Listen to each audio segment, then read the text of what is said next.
In 2015, Retro Gamer magazine asked their readers to list the top 10 video games of all time. Coming in at number 1 on nearly 20% of every single ballot was Super Mario World. It was a landslide victory, and for good reason. It didn't just show off the new bells and whistles of the Super Nintendo, it fundamentally redefined what a Mario game could be.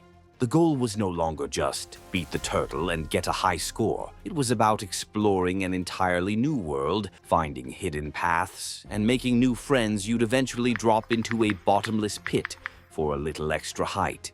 Super Mario World is the apex of 2D platforming, but it was a masterpiece born out of pure, unadulterated stress. Let's set the scene. Summer 1988. Nintendo President Hiroshi Yamauchi, a man who ran Nintendo with the iron fist of a warlord, made a stunning declaration. He told the world, "The Famicom era is dying. I think people are getting tired of it." Now, keep in mind, Nintendo had a 90% share of the Japanese market at the time.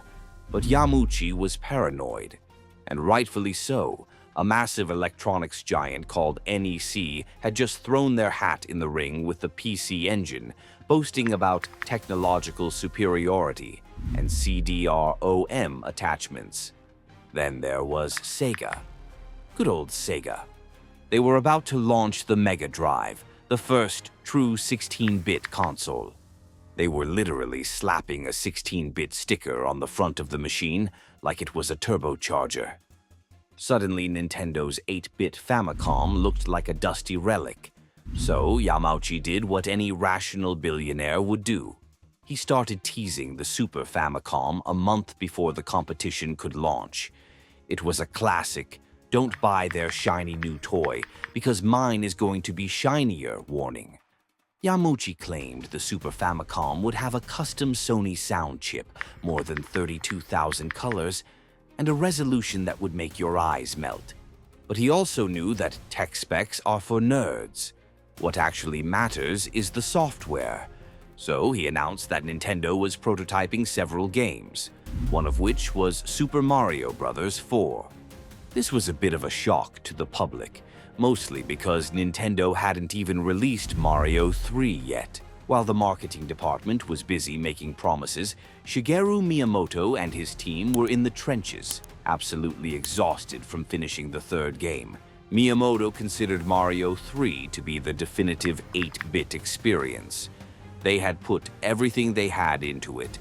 And then the higher-ups walked in and said, "Great job, now do it again, but better, on hardware that isn't finished yet, and have it ready by launch."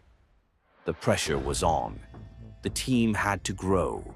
They brought back the veterans, the music genius Koji Kondo, and the unsung hero Takashi Tezuka. They even brought in a rookie named Shigefumi Hino. Poor Hino. His only other project had been a racing game that never saw the light of day. And now he was assigned to the most important video game in history. He later admitted he was terrified. Luckily, they had a monster of a machine to work with. Head programmer Toshihiko Nakago was relieved he didn't have to fight hardware limitations anymore. Miyamoto was excited about the colors. They even got new tools. No more drawing levels on graph paper and manually typing in code.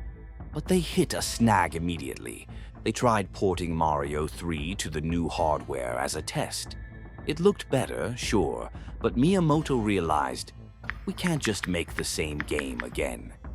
They had to find the soul of the 16-bit era. By November of 1988, Nintendo showed off a prototype of the console to 200 reporters. They promised a launch by July 1989.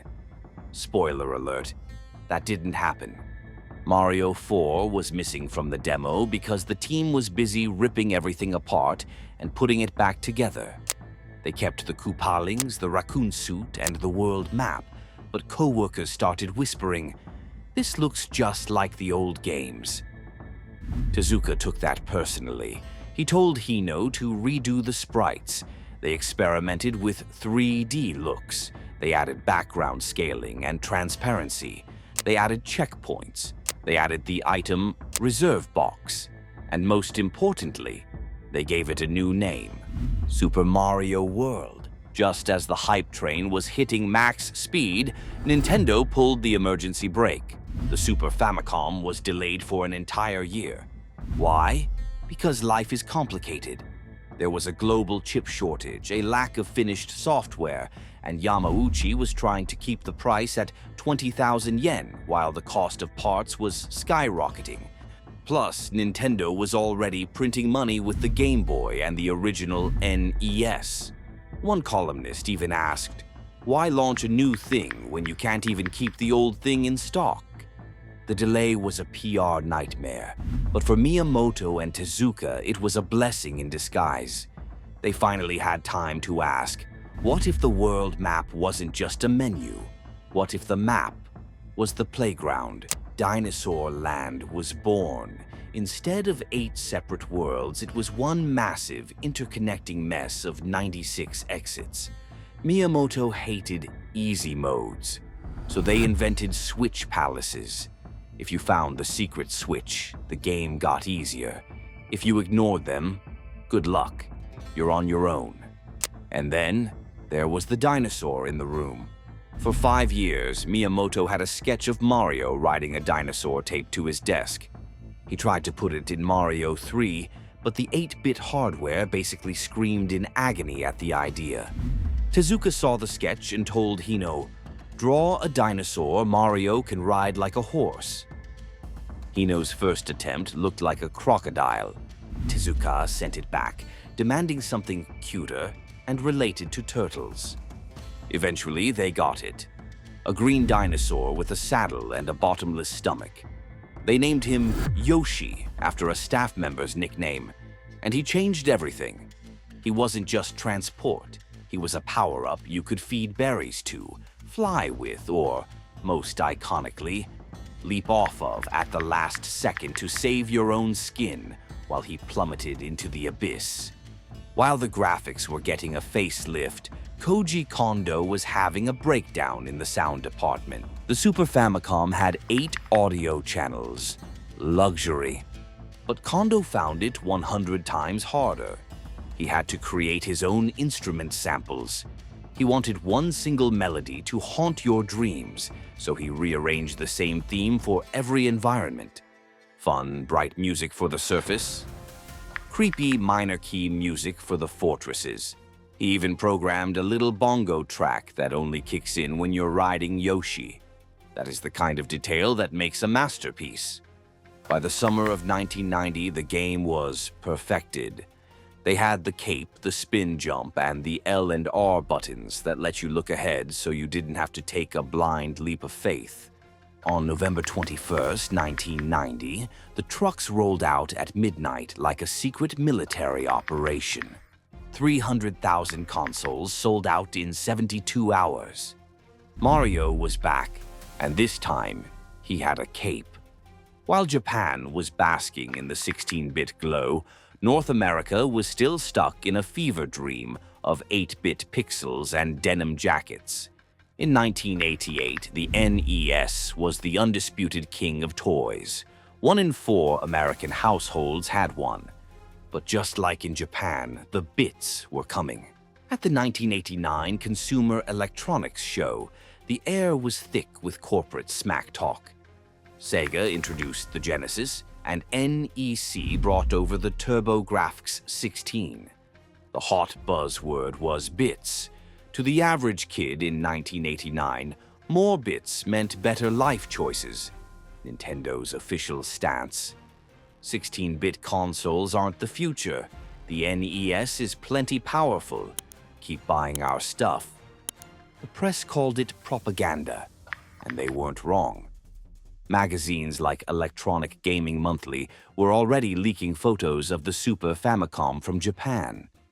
Nintendo of America's marketing guy, Peter Main, was doing some serious gymnastics. He told the public they wanted to wring every last megabyte out of the NES before moving on. We have warehouses full of gray plastic boxes to sell before we tell you about the new one. By 1991, the jig was up. Nintendo finally confirmed the Super Nintendo was coming to America, but they were walking into a buzzsaw. The US was in a recession. Parents were outraged. Imagine telling a dad who just spent $700 on a library of NES games that his baby was now obsolete. One father called it immoral. Nintendo's damage control was peak 1990s. They told parents the NES was like a cassette tape, and the Super Nintendo was a CD. It didn't make your old stuff bad, it just made you a veteran player if you upgraded. But while Nintendo was trying to be the sophisticated choice, Sega was busy being a bully. Enter Sonic the Hedgehog. Sega didn't just release a game, they released a weapon.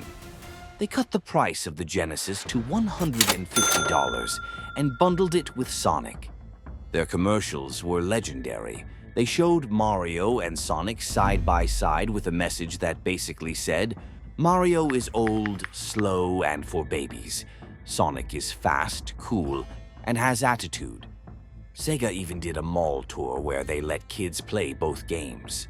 According to Sega, 88% of kids preferred the blue blur. The console wars weren't just a marketing gimmick, they were house-to-house fighting. If you were on the playground in 1991, you had to pick a side. It was the Silicon Samurai versus the plumber. On August 21st, 1991, the Super Nintendo finally hit US shelves 3 weeks early. It came bundled with Super Mario World. And despite all the attitude from Sega, the reviews were unanimous. Electronic Gaming Monthly gave it a 36 out of 40. They called it the best Mario adventure ever. Nintendo spent $25 million on ads with a new slogan, "Now you're playing with power, super power." The war was on. Nintendo had the history, Sega had the edge, and millions of kids were about to have the best Christmas of their lives. The war between Sega and Nintendo dragged on for years, fueling a million playground arguments. But as the dust settled, Hiroshi Yamauchi's philosophy proved right. The strength of the box is in the games. By 1992, the Super Nintendo overtook its rivals, and Super Mario World was the heavy artillery that won the day. It was a masterpiece that didn't just launch a console, it launched careers. The development team became the Justice League of Nintendo.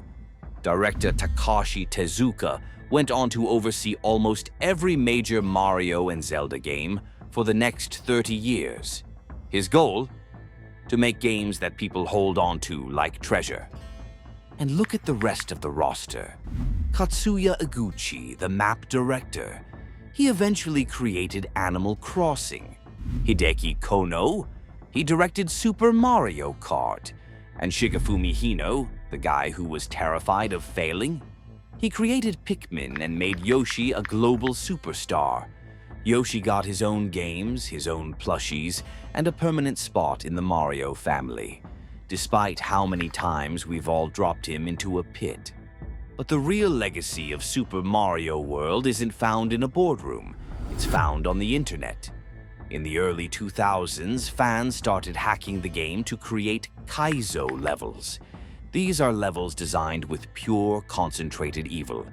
They require frame-perfect jumps and nerves of steel. If you've ever seen a streamer screaming at a wall of invisible blocks, you've seen the long-lasting impact of this game's physics engine. In 2015, Nintendo finally gave the keys to the kingdom to the fans with Super Mario Maker. Now, anyone can build a world using that iconic 16-bit style.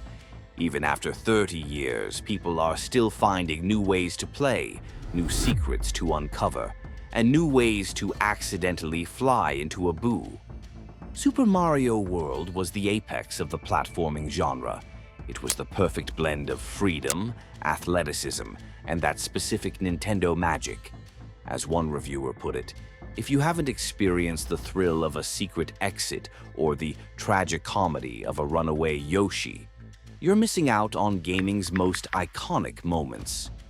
So, whether you're playing on an original yellowed console from 1990 or on your Switch today, remember the stress, the chip shortages, and the 5-year-old sketch of a dinosaur.